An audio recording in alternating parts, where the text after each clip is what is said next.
All right, guys, welcome to Season 2, Episode 9, Erick's Experience as a Hispanic Man in America. When I met Erick, I didn't know anything about him other than that he was very nice to me, and he tried very hard to make me comfortable. I knew that he was raising kids on his own and that he had a nice relationship with his mother, and I knew that he was Hispanic. Although, I think at first I did ask, are you Native or are you Hispanic? I did ask you that. I don't know. I don't remember. Because I didn't know. Over time, something I could not have known is what I would grow to a face simply being with him. It was not until I dated Erick that I was able to fully appreciate the situations and circumstances surrounding American racism. As a white woman, I truthfully will never be able to fully understand it as much as I try to empathize. A lot of us don't realize that the internalized programming we've endured, but it is just that we need to unlearn in order to put aside our subconscious biases today. So I just want to pick Erick's brain a little bit about what his experience has been growing up in America as a Hispanic person. Are you ready, Erick? Yeah. You seem uncomfortable. I don't know. I'm trying to think. Like, I have a bad memory, so I'm trying to recall, my younger years. Ask away. All right. Well, let's start from the beginning. Okay. Your mom and dad moved here during the Reagan era to get citizenship and have you born here. There was some type of program that went on, and I forget the. Make Dreamers or Dreamers or something. Was it Dreamers? Because I feel like that's Obama. Oh. Skip. Dad spoke English. Mom did not. Once your dad abandoned you both, what was that like growing up? You had to translate for your mom, and you guys lived. You were poor. Well, Talk about once my that. dad left, it was. I don't really remember that whole situation. I don't remember a lot. I do know, my mom worked a lot, and she worked at a Mexican restaurant, so it wasn't a lot of translating at first, and. It was more because obviously when I went to kindergarten and preschool, I didn't speak English, so I had to learn to speak English, which I learned pretty fast. You learn pretty fast when you're a kid like that. But, you kind of I don't remember much interaction with my mom because she was always working, It was either I was at school, she was working afternoons, I don't even remember how You were alone a lot. Yeah, I was Took alone. the bus to and from school. No, I walked. You walked? I walked. And there were no cell phones, so it's not like she would know if you were home or not. Did you call her at the restaurant or anything? Not from school, from home. Yeah, from home you call her at the Yeah, restaurant? things were different back then. Yeah, you had to call people at their You're a work. latchkey kid. Do you know what that is? What, you're a key? What? Yeah, a latchkey kid is a kid who watches themselves. Latchkey kids were a thing in the 40s and 50s or maybe 60s. It's the mom and dad were working, so you let yourself in and out. Yeah, basically. And there was you raised food yourself. There, and I'd come home and watch TV, eat a microwave dinner, It was, I remember it was always the cuisine ones with the little penguin on them, Yeah. The kid cuisine. The kid cuisine. I ate a lot of those, And, and then sometimes, I don't know, it was just a lot of being alone. She was always working. And, I don't know. It's not a lot of interaction with my mom. So what was the question? And your dad was who? Yeah, who? No. He wasn't around. No, But he would tell you he'd come around, but then he wouldn't. Yeah, but I don't remember that. My mom says that, Yeah, she says you'd stare out the window for him and stuff. Yeah, that's And once in a while he'd buy you... Sad. Yeah, and once he bought you Sad a nice little... bike one year or took you on a vacation one year, but then you never see him. Yeah, sad little brown boy staring out the window with this tear in his eye, waiting for Papa. Never showed up. It's heartbreaking. Go home and go to bed and cry on the ground. Then I have a bed. I didn't sleep on the ground. I didn't have a. I mean, my mom, she did her best. It's what it was. It's what it was. I mean, not till older. It would be hard for your mother because, people don't understand. Here, she had come to this new country with her husband and her baby daddy, the father of her child. He spoke English better than her anyways. Yeah, for the most part. They had you, and then he left, so he just abandoned her alone in this new country where she didn't speak the language with a child. Yeah. Yep. So it's if you don't speak the language and you don't have the skills culturally in the new place to get a job, think about what you'd really have to, I can imagine, I think about your mom sometimes, and I think about how she must have felt very young. She was 20. But she was with other Hispanic people, like my aunt. Yeah. They helped her. Yeah, and she went to a job that was, It's all still very sports managers. terrifying. Yeah, I'm sure she wasn't getting paid shit, and she couldn't just apply for medical and like benefits like people do that are from here. She had to work. She couldn't just be like, oh, let me get food stamps. She didn't have that option. Because at first she wasn't like a citizen. I think it took a couple years. She had to take a test, all this stuff. Yeah. So, it was rough. Shopping at secondhand stores and. It seems very hard. It seems very difficult. But it seems a difficult way to live. So you grew up alone, No. So, like, outside of the family dynamic, there have been stories that you recited to me about being hit by a car when you were riding a bike around 8 years old.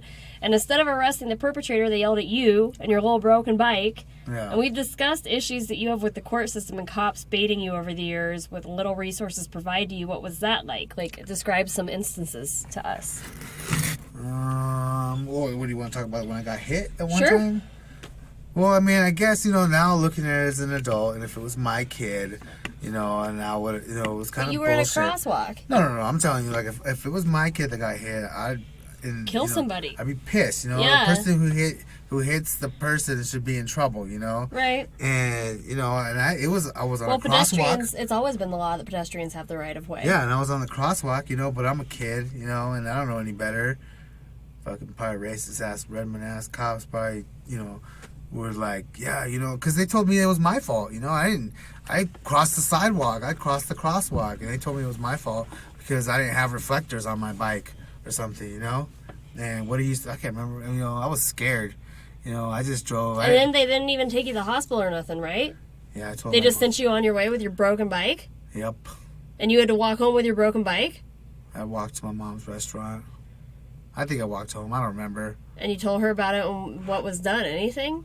No, because nobody knew who it was. My mom, she ain't gonna. I mean, I guess, like, if it would have been like she was a little more. You can relax your shoulders. Well, You don't need to do this. This is the chair I'm given. I'm not. This is the room I'm given, So your mom didn't know what to do in that situation. Yeah, she wasn't like, I'm gonna call the police, find out who this guy was, get a case number, What's the fight anyways? Wasn't he in like a Ferrari or something? Some nice car? No, it was a truck. Oh. Yeah. Still bullshit though. I shouldn't have, I'm not saying like, what, I don't know. And then later on in the court system, you faced the issue where, as we discussed in a previous episode, you were a troubled teen because you were having probably some feelings you didn't know how to resolve in your young emotional state, and like can't talk to mom about it because mom doesn't speak English or necessarily relate to the issues. Dad wasn't around, so you had some gang activity, and then you put sugar in a cop car's tank. And then in the court system, you described that like you didn't have very many resources, and as a result, they were able to essentially bulldoze you with charges and things that affect your I'm life. sure that's what they do to most kids. I feel to most like, minority kids or kids in general. Probably most minority kids, or most kids in general. I don't know, because I felt like. I mean, I was there with some of the times I'd go to court. I didn't have my parents with me, and I was there as a kid with your prosecuting attorney, or your defending or whatever you want to call him, Public defender. Public defender, and at no point is somebody like, is this? Don't you need your parents, or shouldn't you wait for? It's not like No one ever questioned it. No, it wasn't even questioned. That's crazy. Yeah. That no one even because you're what 16, 15, 16, maybe younger. Yeah. And younger. And yeah. at no point everybody said, "Where's your mom? Where's your dad?" No. It was just, I mean, they would show up sometimes. It wasn't like a lot of times, but yeah, it's definitely, even if they do show up. My dad didn't show up. My mom shows up. She don't know nothing. She don't speak English. She's not savvy in the laws. She don't know how like cutthroat these fucking people are. How these defenders and prosecuting attorneys, they don't give a shit about you. They just want to get paid and go home. Even if it's the guy on your side or the guy, they're all the same. They don't care about you. You go to court. Even if you go for a little traffic ticket, you get there and you're gonna fight it. These attorneys, they get all up there and they start to hang out and act like they're all cool and running through the little spiels, and it's just a game. They're just playing around with people, but yeah, as just a kid, you don't have any kind of any representation, any kind of anybody to back you up that's on your side. I mean, I didn't have any uncles or cousins or, you know, brothers or nothing. So it was rough. You know, you go there alone and they just kind of like tell you what it's going to be. And turn you in and wash you up and turn you out. They tell you like, well, you're going to go to jail if you don't plead guilty. Yeah, the plea mill. Yeah. They don't even give you... And at first, you know, you're young. You know, that goes for everybody out there. You know, young, that's their tactic. You know, they get you in there. They hit you with... That was my experience. All they wanted was a plea so that they could keep getting their grant money. And then here we sit, and now don't even amount to no fucking hill of beans 5 years later. Yeah. If they want to get you for an assault, they charge you for a murder, you know? And then they get you for an assault. It's big maze, this big game. Yeah. For money. It's all it is. And to get voting out. And think, back in the day, we didn't have phones, you know? Like, cell phones would record the incidents that happened, you know? I know all the things that have probably taken place that no one's ever discussed. Yeah. Things have gotten different, though. I don't know, for sure. I don't know if cops have gotten more violent. I think they've gotten more violent. I don't know about that. I just think we see it more. I just feel like, you know, I feel like I've ran from the police before as a kid, you know? Yeah. And, like... And you didn't get shot at? I didn't get shot at, you know? Do you feel like Trump encouraged those people? I don't know what's going on. It emboldened them? It's a sketchy situation. You feel like they got away with things for so long that now they've just been like, I'm untouchable? I don't know. Maybe. I think it's that. I don't know if it's necessarily Trump himself, but, I mean, I think the cops himself just got a little bit out of hand. I just don't feel safe, you know? Like, these guys are supposed to make you feel safe, you know? I wouldn't. Safe for what? They can't even solve any crimes, you know? Your bike gets stolen, your car, they ain't fucking solve that. They didn't do nothing with that, you know? You get stabbed somewhere, you know, I mean, if it's not easy, shut, closed, they can't follow this easy little blood trail. They don't care, you know?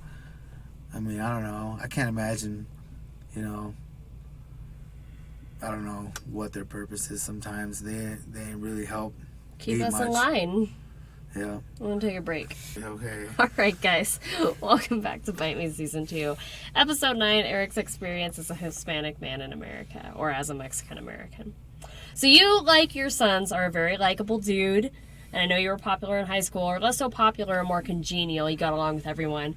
However, at some point in time, drugs and gang life entered. Would you be willing to offer your experiences on that and or what led you there and what cleaned you up? What led me there?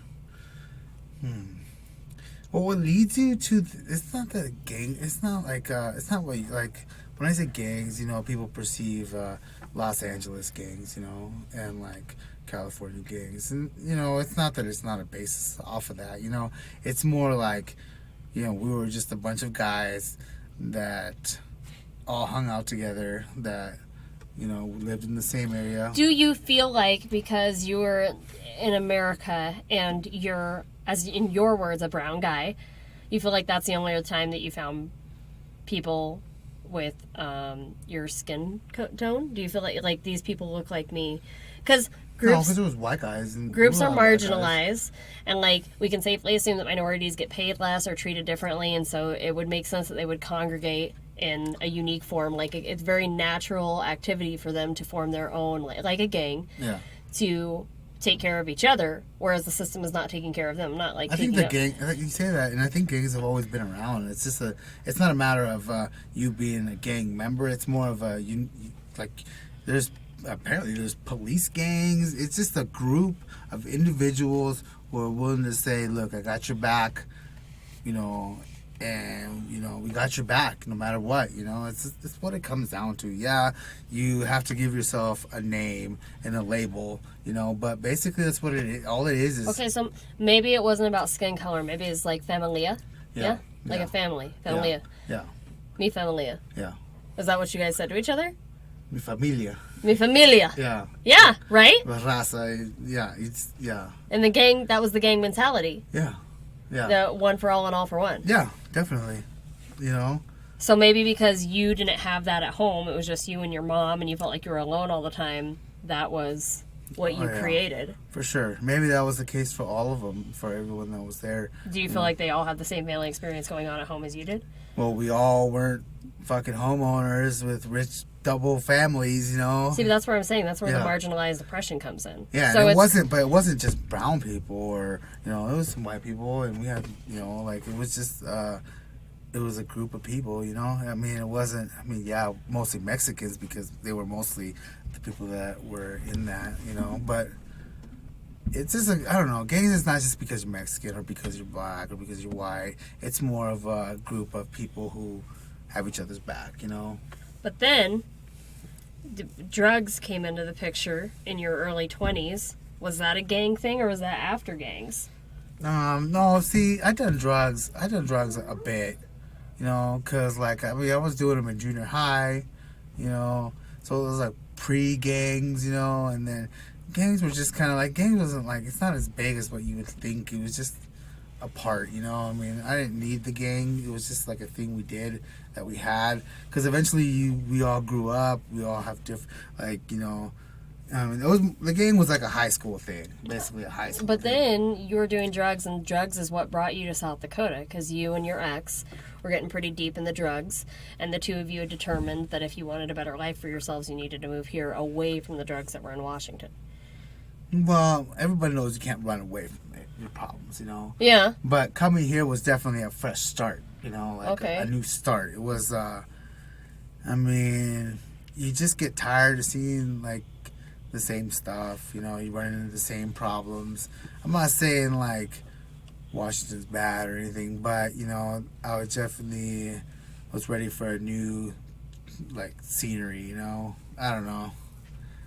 I couldn't imagine it couldn't have been worse here than it was out there. I mean, it was just bad out there. I mean, it was. Is it? What? What do you mean it was bad out there? I mean, it was drugs and tweakers everywhere, man. And fucking cars getting stolen. I mean, one time, even the one who was doing drugs in a poor neighborhood, I went out, my car hood was open, or my trunk, because someone was gonna steal my shit. It's like fucking tweakers stealing from tweakers. I mean, it was just. I mean, it was. Is there still a pretty bad drug problem in Washington, would you say? Yeah, I think it's gotten worse because I talked to somebody and they were saying this one place like Kent or something, which wasn't too bad, and apparently it's really ran over with drugs, and I can't imagine it's not, you know.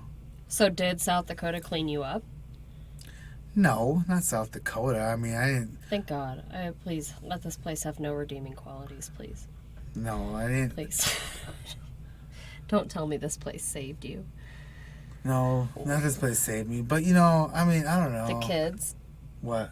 The kids save you, having the kids. No, I just quit doing drugs. You just quit doing drugs. I just quit doing You know, drugs. I and you just know came what? out here and quit doing drugs. People look at me you know? funny, but it's like I say that shit too because I- my ex and I, we were addicts, and like one day, just one day, I was Yeah. just like, this isn't cool anymore. It's not fun. I just was over it. Yeah, you just. But my ex wasn't, and Erick's ex wasn't, and they still aren't. No. They still have not met. They've not been met with that boat across their journey of addiction. But sometimes the party has to end. It Yeah. has to end. it's got to. I mean, look at us. Carl, look how you old gotta we go are. home. You know? Can you imagine us in the club doing all sorts of fucking drugs and like titties No. out on the? I mean, like it's. I don't know. I don't. I mean, like it might be fun, I guess, but people would be like, Would they? "Don't be those two," right? Probably. I don't guess know. I look at our exes, and you said it best. You're like, "Oh, living the fantastic life." Oh yeah, they're living the dream. They're living like place to Yeah. place, never know where they're gonna go, ain't got no money, stealing, responsibilities. hustling, no responsibilities, You know, don't gotta wake up at a certain time. or ever. Yeah. Go to sleep when you want, or at all. You know.